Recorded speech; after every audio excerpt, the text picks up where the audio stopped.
Hello, this is Malayalam Tutorials. Malayalam Tutorials in മറ്റൊരു അധ്യായത്തിലേക്ക് സ്വാഗതം. ഈ വീഡിയോയിൽ നമ്മൾ നമ്മുടെ പൈതൺ പഠനം കണ്ടിന്യൂ ചെയ്യുകയാണ്. ഒരു കുഞ്ഞു പ്രോഗ്രാമാണ് ഈ വീഡിയോയിൽ നമ്മൾ ക്രിയേറ്റ് ചെയ്യാൻ പോകുന്നത്. ഈ പ്രോഗ്രാം എങ്ങനെയാണ് അതിൻ്റെ സ്വഭാവം എന്ന് വെച്ച് കഴിഞ്ഞാൽ നമ്മളത് റൺ ചെയ്യുമ്പോൾ നമ്മൾ ചോദിക്കും what is the text to display. അപ്പോൾ നമ്മൾ ജസ്റ്റ് പൈതൺ എന്നാണ് നമ്മൾ എന്തെങ്കിലും ഒരു വേർഡോ അല്ലെങ്കിൽ ഫ്രേസോ ഒരു സെൻറ്റൻസോ നമ്മൾ ടൈപ്പ് ചെയ്ത് കൊടുക്കുകയാണെങ്കിൽ അതൊരു ബാനറിനുള്ളിലാക്കിയിട്ട് ഡിസ്പ്ലേ ചെയ്തു തരും. ഓക്കെ, പൈതൺ കുറേ കൂടെ വലിയൊരു സെൻറ്റൻസ് ആണെങ്കിൽ നമ്മൾ വീണ്ടും പ്രോഗ്രാം റൺ ചെയ്യുകയും what is the text to display എന്ന് നമ്മളോട് ചോദിക്കുന്നുണ്ട്. പൈതൺ പ്രോഗ്രാമിംഗ് ലാംഗ്വേജ് എന്ന് നമ്മൾ കൊടുത്തു. അപ്പോഴും അതിനനുസരിച്ച് നമ്മുടെ ബാനർ വലുതായി കാണിച്ചു തന്നു. സോ നമ്മൾ എന്ത് തന്നെ ടൈപ്പ് ചെയ്താലും അതിനനുസരിച്ച് ബാനറിൽ ആ ടെക്സ്റ്റ് ഡിസ്പ്ലേ ചെയ്യുക എന്നുള്ളതാണ് ഈ ഒരു പ്രോഗ്രാം ചെയ്യുന്നത്. സോ ഇതുവരെ നമ്മൾ പഠിച്ച കാര്യങ്ങൾ വെച്ചിട്ട് തന്നെയാണ് ഈ ഒരു പ്രോഗ്രാം നമ്മൾ ചെയ്തിട്ടുള്ളത്. പുതുതായിട്ടൊന്നും അതിലില്ല. സോ ഇത് എങ്ങനെ ചെയ്യാൻ പറ്റും എന്നുള്ളത് നിങ്ങളൊന്ന് ട്രൈ ചെയ്ത് നോക്കുക. നമുക്ക് ആദ്യം യൂസറുടെ അടുത്ത് നിന്ന് ഒരു ഇൻപുട്ട് വാങ്ങേണ്ടതുണ്ട്. ആ ഒരു ഇൻപുട്ടിന് നമ്മൾ ടെക്സ്റ്റ് എന്ന വേരിയബിളിൽ സ്റ്റോർ ചെയ്യാം. Text is equal to input what is. ഇങ്ങനെ ഒരു ചോദ്യത്തിലൂടെ നമ്മൾ യൂസറിൽ നിന്നുള്ള ഇൻപുട്ട് വാങ്ങുന്നു. ആ ഒരു ഇൻപുട്ടിനെ പ്രിൻ്റ് ചെയ്യാണ്. Okay, print. അപ്പോൾ നമുക്കറിയാം ജസ്റ്റ് തിരിച്ച് പ്രിൻ്റ് ചെയ്യുക എന്നുള്ളതിലല്ല അതിൻ്റെ കാര്യം കിടക്കുന്നത്. മറിച്ച് യൂസർ ടൈപ്പ് ചെയ്തത് പൈതൺ എന്നാണെങ്കിൽ നമ്മൾ പൈതണിൻ്റെ ഇപ്പുറത്ത് 1 2 3 4 സ്പേസും ഒരു വെർട്ടിക്കൽ ബാറും റൈറ്റ് സൈഡിലേക്കും 4 സ്പേസും ഒരു വെർട്ടിക്കൽ ബാറും ആഡ് ചെയ്യുന്നുണ്ട് അല്ലേ. അപ്പോൾ ആദ്യം ഒരു vertical bar plus 4 space 4 into space നമ്മളിവിടെ ആഡ് ചെയ്തു. അത് കഴിഞ്ഞിട്ടാണ് യൂസർ നമുക്ക് തന്ന ടെക്സ്റ്റ് നമ്മൾ ഡിസ്പ്ലേ ചെയ്യുന്നത്. പ്ലസ് വീണ്ടും 4 സ്പേസ് നമ്മൾ ആഡ് ചെയ്തു. അത് കഴിഞ്ഞിട്ട് വീണ്ടും ഒരു വെർട്ടിക്കൽ ബാർ. അങ്ങനെയാണ് നമ്മൾ ഈ ഒരു ലൈൻ, ഈ ഒരൊറ്റ ലൈന് നമ്മൾ പ്രിൻ്റ് ചെയ്യുന്നത്. അങ്ങനെയാണല്ലേ.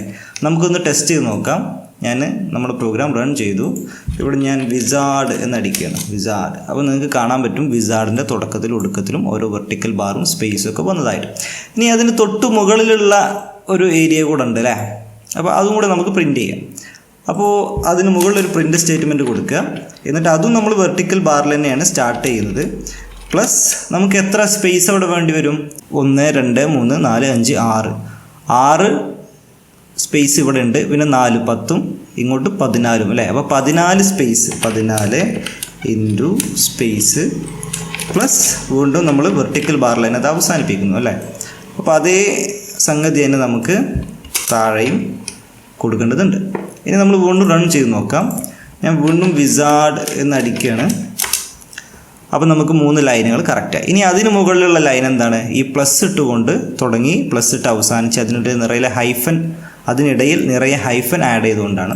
അപ്പോൾ നമുക്ക് മുകളിലുള്ള ലൈനും അതേപോലെ തുടങ്ങാം. പ്ലസ് എത്ര ഹൈഫൺ വേണ്ടി വരും? സ്പേസിന് അത്രയും അല്ലേ. 14 ഇൻറ്റു ഹൈഫൻ അവസാനം പ്ലസ് നമ്മൾ ആഡ് ചെയ്തു. അത് നമ്മൾ കോപ്പി ചെയ്തു, താഴെ പേസ്റ്റ് ചെയ്തു. ഇനി നമ്മൾ വീണ്ടും റൺ ചെയ്യാണ്.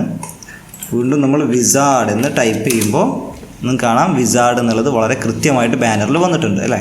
ഇനി ഞാൻ വേറൊരു പദം കൊടുക്കുകയാണ്. ഉദാഹരണത്തിന് ഇമ്പോർട്ടൻറ്റ്.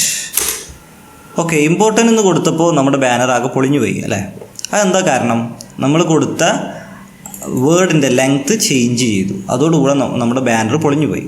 അപ്പോൾ യൂസർ എത്ര വലുപ്പമുള്ള വാക്ക് ടൈപ്പ് ചെയ്ത് കഴിഞ്ഞാലും നമ്മുടെ ബാനർ കൺസിസ്റ്റൻ്റ് ആയിട്ട് വർക്ക് ചെയ്യണം. അപ്പോൾ യൂസറിൻ്റെ ടെക്സ്റ്റിനെയാണ് അത് ആശ്രയിച്ചിരിക്കുന്നത് എന്നുള്ളതുകൊണ്ട് തന്നെ നമ്മൾ ഇവിടെയൊക്കെ സെറ്റ് ചെയ്തിട്ടുള്ള അളവ് യൂസർ ടൈപ്പ് ചെയ്യുന്ന ടെക്സ്റ്റിൻ്റെ ലെങ്ത്ത് അനുസരിച്ച് മാറണം അല്ലേ. അപ്പോൾ നമുക്കിവിടെ ടെക്സ്റ്റ് ഓൾറെഡി കിട്ടുന്നുണ്ട്. അപ്പോൾ ഇനി ടെക്സ്റ്റിൻ്റെ ലെങ്ത്ത് നമുക്ക് അറിയണമെങ്കിൽ എന്താണ് അതിൻ്റെ മെത്തേഡ്? ലെൻ ടെക്സ്റ്റ്. അപ്പോൾ നമുക്ക് ടെക്സ്റ്റിൻ്റെ ലെങ്ത്ത് എത്രയാണെന്ന് അറിയും. നമുക്ക് മറ്റൊരു വേരിയബിൾ കൂടെ ഡിക്ലെയർ ചെയ്യാം, സ്പേസ് കൗണ്ട് എന്ന് പറഞ്ഞിട്ട്. അത് ടെക്സ്റ്റ് ലെങ്ത്ത്, ടെക്സ്റ്റിനോടുള്ള ലെങ്ത്ത് എത്രയാണോ അതിനോട് കൂടെ 8 സ്പേസ് കൂടെ ആഡ് ചെയ്താണ് അല്ലേ. നമ്മുടെ ടെക്സ്റ്റ് പ്ലസ് ഇപ്പുറത്ത് 4 ഇപ്പുറത്ത് 4 8 സ്പേസുകളുണ്ട്. ആ 8 സ്പേസുകൾ കൂടെ നമുക്കിവിടെ ആഡ് ചെയ്യാം. അതാണ് ടോട്ടൽ സ്പേസ്. ഇവിടെ തൊട്ട് ഇവിടെ വരെയുള്ള സ്പേസിൻ്റെ എണ്ണം എന്ന് പറയുന്നത് ഈ സ്പേസ് കൗണ്ടാണ്. അപ്പോൾ 14 എന്നുള്ളതിന് പകരം നമ്മളിനി കൊടുക്കേണ്ടത് എന്താണ്? സ്പേസ് കൗണ്ടാണ്. ഓക്കെ, ഇനി നമ്മൾ വീണ്ടും നമ്മുടെ പ്രോഗ്രാം റൺ ചെയ്യാണ്. അപ്പോൾ ഞാൻ ടൈപ്പ് ചെയ്യാണ് ഇന്ത്യ. അപ്പോൾ അത് കറക്റ്റായിട്ട് വന്നു. വീണ്ടും നമ്മൾ റൺ ചെയ്യാണ്. ഞാൻ വെറും ഈസ് എന്ന് മാത്രമാണ് കൊടുത്തത്. അതും വളരെ കറക്റ്റായിട്ട് വന്നു. ഇനി വീണ്ടും മൈ കൺട്രി. കണ്ടോ, നമ്മൾ ഏത് വാക്കുകൾ കൊടുത്താലും ഏത് ഫ്രേസ് കൊടുത്താലും നമ്മുടെ ബാനർ പ്രോപ്പറായിട്ട് ഈ പ്രാവശ്യം ഡിസ്പ്ലേ ചെയ്യുന്നുണ്ട്. സോ ഇതാണ് നമ്മുടെ ഇന്നത്തെ കുഞ്ഞു പ്രോഗ്രാം. നിങ്ങൾക്ക് ഇഷ്ടപ്പെട്ടു എന്ന് വിചാരിക്കുന്നത്. സോ അടുത്ത വീഡിയോയിൽ കാണാം. അതുവരെ ഗുഡ് ബൈ.